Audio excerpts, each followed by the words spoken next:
하나님의 말씀 신약성경 로마서 9장, 신약성경 로마서 9장 1절부터 5절 말씀을 저와 함께 다같이 찾으셔서 합독하시겠습니다. 로마서 9장 1절 말씀에서부터 5절 말씀까지 저와 함께 다같이 합독하시겠습니다. 시작. 내가 그리스도 안에서 참말을 하고 거짓말을 아니하노라. 내게 큰 근심이 있는 것과 마음에 그치지 않는 고통이 있는 것을 내 양심이 성령 안에서 나로 더불어 증거하노니, 나의 형제 곧 고륙의 친척을 위하여 내 자신이 저주를 받아 그리스도에게서 끊어질지라도 원하는 바로라. 저희는 이스라엘 사람이라. 저희에게는 양자들과 영광과 언약들과 율법을 세우신 것과 예배와 약속들이 있고 조상들도 저희 것이고, 육신으로 하면 그리스도가 저희에게서 나섰으니 저는 만물 위에 계셔 세세의 찬양을 받으실 하나님이시니라. 아멘. 지금 합독한 이 말씀이 1.1획도 변함이 없는 살아계신 하나님의 말씀인 줄로 믿습니까? 말씀대로 주의 역사가 함께하기를 주님의 이름으로 축원합니다. 따라 하시겠습니다. 임마누엘, 하나님이 함께하시는 교회, 우리 은성교회는 예수님을 믿고 예수님을 사랑하며 예수님을 전파하면서 매일 기도하고 매일 성경 읽고 매일 감사하는 삶을 사는 빛과 소금된 교회입니다. 아멘. 그렇게 믿습니다.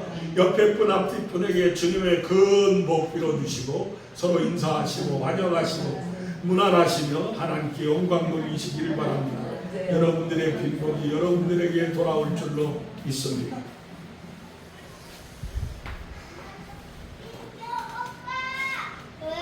제가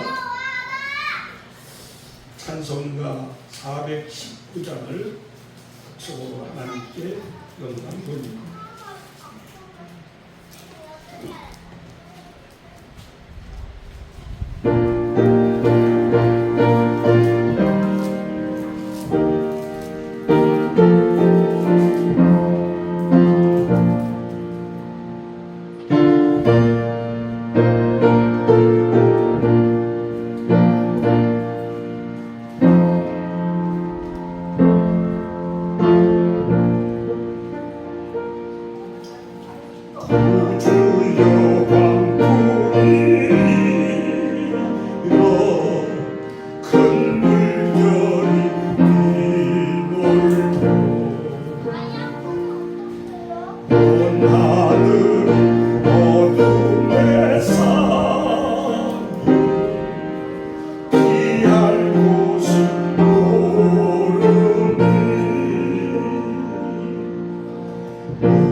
저 흉악한 마귀나 아무것도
거룩하고 복된 주일 하나님을 예배드리고자 주의 전으로 나오신 여러분들의 신령과 가정과 범사와 자녀들과 건강 위에 우리 구주 예수 그리스도의 은혜와 긍휼과 평강과 능력과 축복이 넘치시길 주님의 이름으로 간절히 축원합니다. 한 주간도 수고하셨습니다. 날씨가 대단히 뜨거워졌습니다. 오늘도 우리 지역은 한 낮에 32도까지 올라간다고 합니다. 완전히 한여름의 날씨입니다. 이 더위에 여러분들 건강을 잘 돌보시기 바랍니다. 특히 이 볕이 바로 내려찌는 이 밖에서 활동하시는 분들 직접 내 머리나 내 몸에 볕이 쬐이지 않게끔 모자나 여러 가지로 잘 좀 그렇게 준비하시고 생활하시기 바랍니다. 특별히 밭에서 일하시는 우리 교인들이 계시는데 하여간 밭에서 일하실 때 여러분들이 물을 항상 가지고서 물을 자주 마시고 몸을 좀 시원하게 할 수 있게끔 그렇게 하시기를 바랍니다. 이 비닐하우스 같은 데 문 닫아놓으면 공기가 금방 더워지고 어려움을 겪습니다. 자동차를 가지고 계신 분은 이 뜨거운 볕에 자동차를 꽉꽉 막아놓고 세워놓으면 자동차 안에 공기가 80도까지 올라간다. 그 80도까지 올라가게 되면 그 안에 가스라이터나 어떤 충전기나 그 다음에 우리 연세 많은 분들 돋보기 쓰시는 분들 특히 조심하셔야 돼요. 이 돋보기를 햇볕이 비치는 곳에 이렇게 놓게 되면 우리 어렸을 때 학교 다니면서 배웠지요. 불 피우려면 돋보기 가지고 이렇게 햇볕을 이렇게 하게 되면 초점이 맞춰져 가지고 금방 종이 같은 것에 불이 확 붙습니다. 그러니까 차 안에 이러한 불 붙을 수 있는 것들은 조심스럽게, 안경은 그 안에 함이 있어요. 자동차 안에 앞에 그 서랍 같은 게 있죠. 그 안에다 집어넣고 그 다음에 운전하는 옆에 콘솔 박스라고 해서 물건을 넣어두는 통이 있습니다. 그 큰 건 아니더라도 조그만한 것들은 넣어둘 수 있는 통이 있으니 그 통 안에다 넣어야 이 뜨거운 여름철에는 사고가 일어나지 않습니다. 그리고 어린아이들이나 우리 노인들이 차 안에 계시게 될 때에 창문을 꽉 닫아놓고 나가시게 되면 잠이 들거나 어떤 문제가 있을 때에는 호흡곤란이 와서 돌아가실 수 있습니다. 그러니까 차를 가지고 계신 분들은 여름철에는 조금씩 열어놓는 것이 굉장히 도움이 될 겁니다. 창문을 조금씩 열어놓으세요. 누가 훔쳐가게끔 확 내려놓지 말고 한 1cm 정도씩만 내려놓으면 이 공기가 순환될 수 있기 때문에 도움이 될 겁니다. 여러분들 이 더운 여름철에 건강 유의하시고 특별히 다른 일 없도록 여러분들이 유의하시기 바랍니다. 지난주에도 말씀드렸죠. 비가 오면 그냥 비가 아니라 엄청나게 쏟아지는 그러한 소나비가 금방 물이 차고 넘칩니다. 그래서 계곡 같은 데에 가시게 되는 분들은 이 비가 오게 될 때에는 절대 물가에 있지 마십시오. 위에서 물이 갑자기 확 쏟아지게 되면 그 물에 휩쓸리기가 쉽습니다. 그러니까 계곡 같은 데 가시게 될 때에는 조심하시고, 집에서도 이 비가 엄청나게 쏟아지게 되니까 우리 집 주변에 어떤 피해를 당하지 않게끔 평소에 잘 좀 돌아보시기를 바랍니다. 높아심에서 늘 주일마다 이렇게 뉴스만 틀어도 매 뉴스에 항상 그 소식을 전해주잖아요. 왜냐하면 그러한 일들이 생기기 때문입니다. 그래서 여러분들이 주의하시고 사시면 훨씬 좋으리라 믿습니다. 그리고 가끔 우리 연세 많은 분들, 혼자 계신 분들이 계시니까 안부 전화를 좀 하십시오. 안부를 물으시면 왜 그러느냐? 혼자서 잘 계시는지 안 계시는지 확인하는 겁니다. 혹시 혼자 계신 분들은 아파서 누워있으면 아무것도 못하게 되니까 그렇게 해서 혼자 계시거나 연세 많으신 분들이 계신 집에는 가끔 안부 한 번씩 돌려주시면 좋겠습니다. 오늘도 하나님께서 우리에게 주신 귀한 생명의 말씀은 바울 사도가 로마 교인들을 향하여서 전하는 말씀의 내용입니다. 우리 예수 믿는 사람들은 예수를 믿는 축복 중에 하나가 뭐냐? 나라를 사랑한다는 겁니다. 나라를 위해서 기도하고 나라의 부흥과 발전을 하나님께 간구한다는 겁니다. 세계 역사에 아주 그 길이 남는 전쟁이 몇 가지가 있습니다. 그 가운데 첫째가 세계 제1차 대전, 1차 세계대전, 독일이 일으킨 1차 세계대전, 그 다음에 2차 세계대전, 독일과 이탈리아, 일본 등이 일으킨 2차 세계대전이 있습니다. 그리고 세 번째 전쟁이 1950년도에 우리나라에서 일어난 6.25 전쟁입니다. 이 6.25 전쟁은 3년간의 전쟁을 치렀습니다만 이 3년 동안에 어마어마한 사람들이 죽고 부상당하고 엄청난 일이 생겨졌습니다. 1차 세계대전, 2차 세계대전보다 더 많은 사람들이 죽었습니다. 부상을 당했습니다. 이게 한국전쟁, 6.25 전쟁입니다. 그 다음에 근자에 베트남 전쟁이 있었고 그 외에 곳곳에 지금 중동 전쟁이 있었고 지금 현재 이스라엘과 이란, 미국과 이란의 전쟁이 또 우크라이나와 러시아의 전쟁이 지금 4년째 계속되어지고 있습니다. 어쨌든 이 전쟁은 한번 일어나게 되면 돌이킬 수 없는 분행을 낳습니다. 전쟁으로 말미암아 모든 것이 폐허가 됩니다. 땅도 건물도 모든 것이 다 폐허가 됩니다. 그런데 6.25 전쟁이나 베트남 전쟁 같은 때에는 재래식 무기를 써서 그 포탄의 위력들이 그쪽 지역에만 그렇게 미쳤습니다만 앞으로 일어날 전쟁은 특별히 세계 전쟁 같은 데에는 재래식 무기가 아닌 현대식 무기, 핵폭탄, 수소폭탄 같은 것이 터뜨려지게 된다면 인류는 엄청난 재앙을 가져오게 될 겁니다.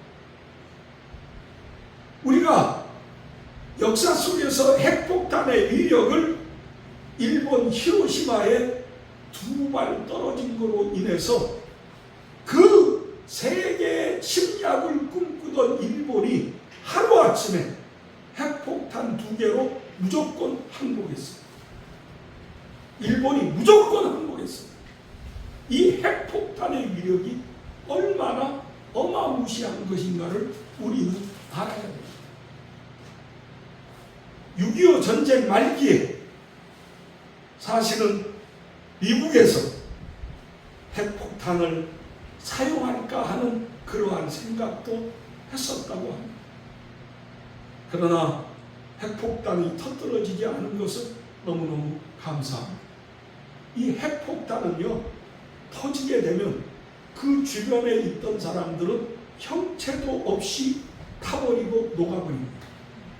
그 주변에 있던 핵폭탄 주변에 있던 사람들은 그냥 순식간에 저 태양열이 3,000도인가 몇 도가 된다 그러잖아요. 그 태양보다 더 뜨거운 열이 폭탄에서 확 하고 나오는데 그 안에 테두리 안에 있는 사람들은 그냥 순식간에 그냥 내 몸이 사라져버립니다.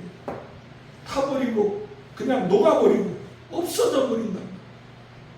그리고 그 반경 엄청난 그 주변에 있는 사람들에게 이 폭탄의 그 영향이 가게 되면 엄청난 일들이 생기는 거예요. 살이 녹아지다 보게 되니까 이 얼굴이 이상해지잖아요. 몸에 이상현상이 생기잖아요. 막 이러한 이 부작용의 현상은 역사를 통해서 이렇게 바라보게 되면 그건 정말 생각하기도 끔찍합니다. 저는 이러한 전쟁이 다시는 이 나라에 일어나지 말아야 할 줄로 믿습니다. 그래서 우리 예수 믿는 사람들은 특별히 우리나라를 위하여 기도하게 될 때 하나님, 남쪽과 북쪽이 남한과 북한으로 나뉘어져서 휴전선을 중간에 두고 살아가고 있는데 이것이 하나 되긴 돼야 되는데 전쟁 없이 평화적으로 통일되게 하여 주옵소서. 이게 우리의 기도해야 될 첫 번째 제목입니다. 전쟁 없이. 여러분, 우리 세대의 어른들은 이 전쟁을 직접 겪었던 분들 아닙니까? 우리 세대에 이 전쟁을 직접 겪어봐서 알지 않습니까?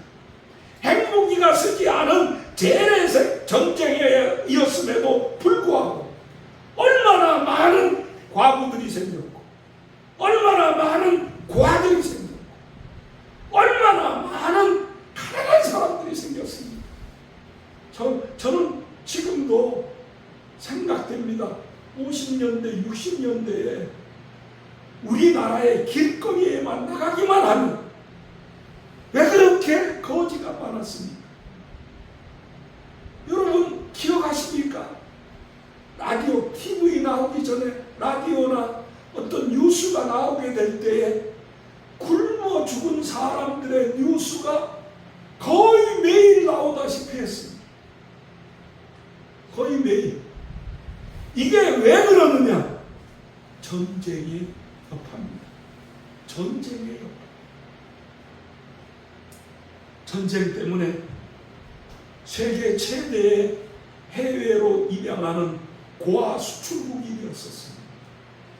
그래서 우리나라의 어린아이들이 세계에 많이 입양돼서 나갔습니다. 왜? 전쟁의 여파 때문에. 다음에 전쟁이 끝나고도 왜 우리 아이들이 해외로 입양됐느냐? 먹기 살기 힘들었어요.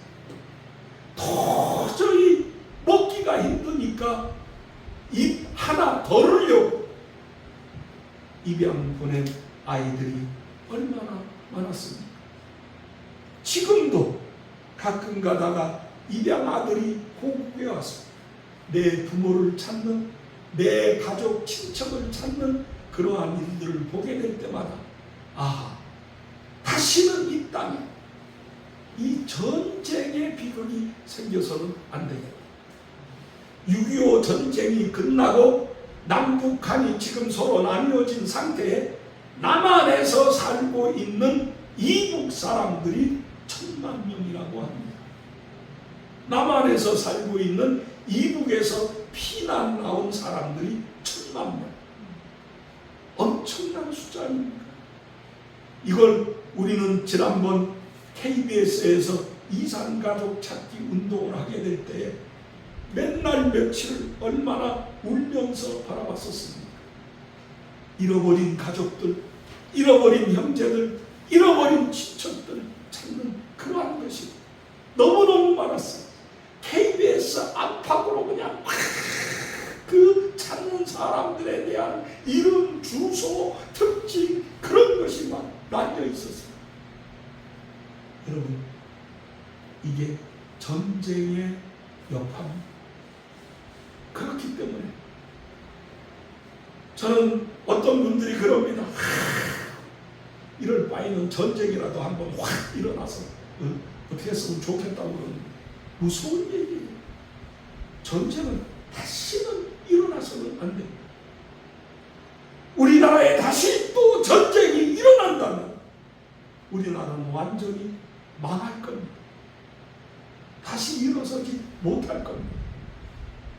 여러분, 정말 우리는 이 전쟁이 우리나라에서 일어나지 말아야 되는데 세계에서 가장 전쟁이 일어날 곳으로 지적을 하게 될 때 제일 첫 번째가 중동, 두 번째가 대한민국입니다. 저 중동, 이스라엘과 아랍 그들에게서 전쟁이 일어날 가능성이 많고, 성경은 우리에게 세계 제3타대는 2억의 군대가 몰려서 싸우게 된 전쟁이 중동에서 일어난다고 했습니다. 저는 성경을 통해서 그 사실을 깨닫고 어찌됐든지 전쟁은 일어나지 말아야 되는데 이러한 일이 일어나지 않게끔 기도해야 되겠다고 하는 그러한 생각만 하고 있습니다. 그렇게 되고 난 다음에 주님이 오셔야 된다면 얼마나 힘들고 안타깝습니까? 그 전에 남북이 혹시 어떤 잘못으로, 어떤 착각으로 전쟁이 일어나게 된다면 이 나라의 전쟁 또한 너무 안타까운 전쟁입니다. 왜 우리나라 전쟁이 세계에서 관심을 가지는 전쟁이냐? 대한민국은 미국이 중심한 나라입니다. 대한민국의 안보와 대한민국의 안전을 미국이 주관하고 있는 나라입니다. 그래서 현재까지도 대한민국은 평화협정이 이루어진 게 아니라 휴전협정 하에 있는 나라입니다. 대한민국은 전쟁이 끝난 나라가 아니라 전쟁하다가 쉬고 있는 휴전협정 하에 있는 나라입니다. 언제든지 휴전 끝하면 전쟁이 터지는 겁니다. 그렇기 때문에 우리는 주의해야 합니다. 또한 이북은 러시아와 중국이 이북을 주관하는 나라. 그러니까 전쟁이 터지면 남북 간만의 전쟁으로 그치는 게 아니라 미국과 중국, 미국과 러시아의 전쟁이 될 가능성이 많기 때문에 세계가 관심을 가지고 있는 겁니다. 대한민국에서 전쟁이 터지지 않게끔. 바울 사도가 오늘 로마서 9장에 있는 말씀을 통하여 그런 마음의 소원을 드러내고 있습니다. 그게 뭐냐? 오늘 성경에 보게 되니까 내게 큰 근심이 있는 것과 마음에 그치지 않는 고통이 있는 것을 내 양심이 성령 안에서 나로 더불어 증거하노니 나의 형제 곧 고육의 친척을 위하여 내 자신이 저주를 받아 그리스도에게서 끊어질지라도 원하는 바라. 자기가 저주를 받아 예수님에게서 끊어진다 할지라도 내 고육, 친척, 내 형제들이 구원받기를 원한다는 바울 사도의 간절한 소망입니다. 그렇습니다. 저는 나라와 민족을 위하여서 기도할 때 항상 제일 첫 번째 민족 복음화를 위하여서 기도합니다. 하나님, 이 땅의 민족 복음화가 이루어지게 하여 주옵소서. 그 기도를 하면서 하나님께 우리 민족의 죄를 회개하면서 첫째, 우상 숭배의 죄를 용서하옵소서. 둘째, 귀신 숭배의 죄를 용서하여 주옵소서. 셋째, 동성애의 죄를 회개하게 하여 주옵소서. 우리를 용서하여 주시옵소서. 그 외에 많은 사회적 문제, 갖가지 갈등 문제가 많이 있습니다만 이 세 가지 죄를 하나님께 고백하며 하나님, 이 죄를 용서해 달라고 기도합니다. 삼공화국 때 박정희 대통령 시절에요, 이 미신타파 운동이 일어나가지고 정말 무당, 국타고 저 많은 사람들에 대하여서 아주 그 나라에서 멀리하는 그러한 정책이 있었거든요. 그래서 뭐 언론, TV나 라디오나 어디에 절대로 미신적인 것이 나오지 않았습니다. 그런데 잘 살게 된 오늘날 TV를 틀어보게 되면 거기 무당이 나와 있어요.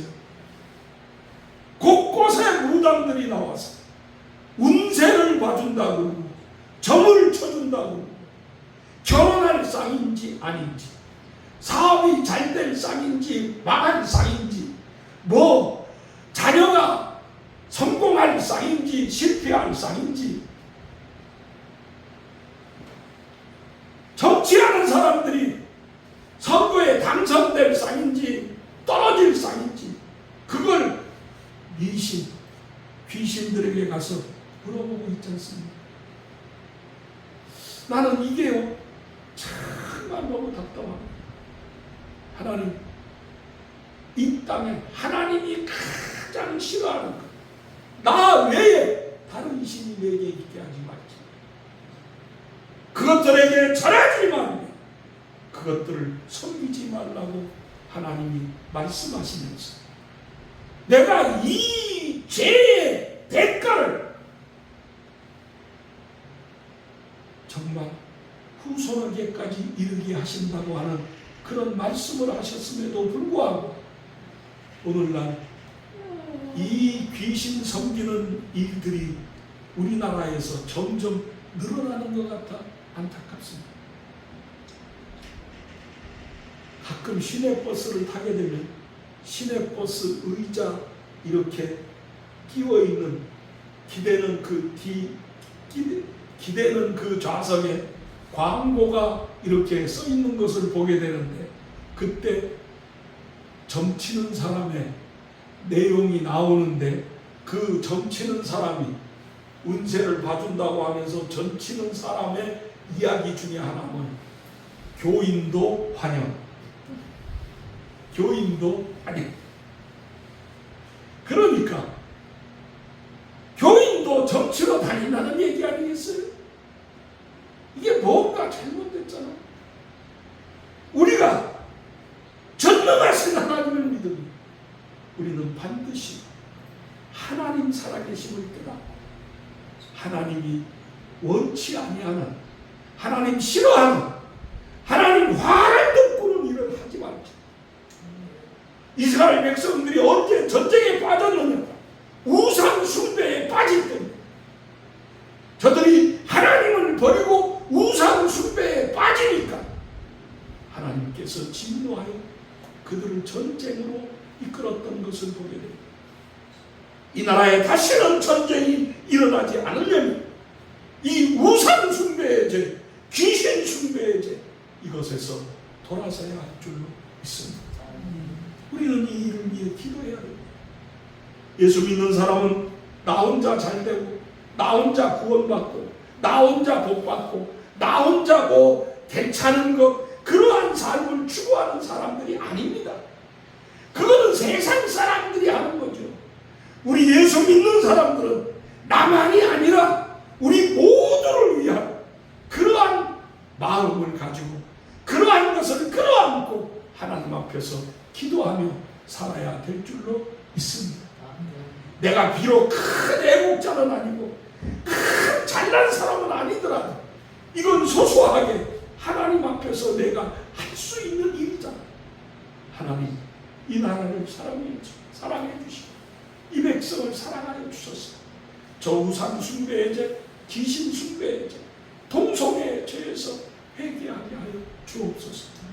나는 이 나라에 법적으로 남자가 남자끼리, 여자가 여자끼리 결혼을 허가하는 법적인 그러한 나라가 되지 않기를 원합니다. 너무너무나도 잘못된 죄입니다. 어떻게 남자가 남자하고 결혼하고 여자가 여자하고 결혼합니까? 이걸 법적으로 허락해달라고 왜 저렇게 난리 대모를 하고 난리를 칩니까? 이걸 또 조금 의식 있는 사람들은 이건 인권 문제니까 인정해줘야 된다, 그들을 인정해줘라 하고 왜 그렇게 나섭니까? 그럼 잘못된 거잖아요. 나는요, 그걸 옹호하는 사람들에게 물어보고 싶어요. 당신 딸이 여자하고 결혼한다면, 당신 아들이 남자하고 결혼한다고 당신에게 찾아오면 허락할 거냐? 아마 절대로 안 시키려고 할 겁니다. 우리 하나님 앞에 오늘 이 말씀을 기억하면서 우리가 간절히 원해야 될 것, 다시는 이 땅에 6.25와 같은 피 흘리는 전쟁이 일어나지 말게 하옵시고 정말 평화적 자유민주주의 체제의 통일을 주시옵소서. 이 일이 사람의 힘으로는 점점 불가능해지고 있으니 하나님, 전적인 하나님의 은혜로 휴전선이 사라져 남북이 통일되어지는 하나님의 은혜가 임하게 하여 주옵소서. 기도해야 할 줄로 믿습니다. 저는 매일매일 하나님 앞에 이 일을 위하여 기도하고 있습니다. 왜 우리가 평화적 자유민주주의를 외치느냐?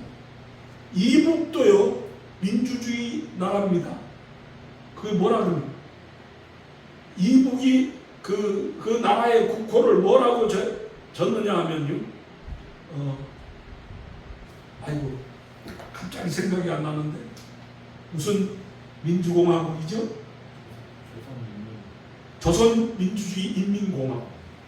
조선민주주의 인민공화국이 이북의 공식적인 이름입니다. 민주주의 거기 들어가 있어요. 공산당도 민주주의 한다고 그래요. 그러면 우리는 그래서 자유민주주의가 들어가는 겁니다. 우리가 나라를 위해서 이와 같은 현상을 기억하시고 다시는 이 땅에 피 흘리는 전쟁이 일어나지 않게끔 위해서 기도하시면서 이 민족이 구원받아 하나님의 자녀들로서 복받은 나라와 민족이 되기를 간절히 원하는 여러분들과 제가 되어주기를 주님의 이름으로 간절히 축원합니다.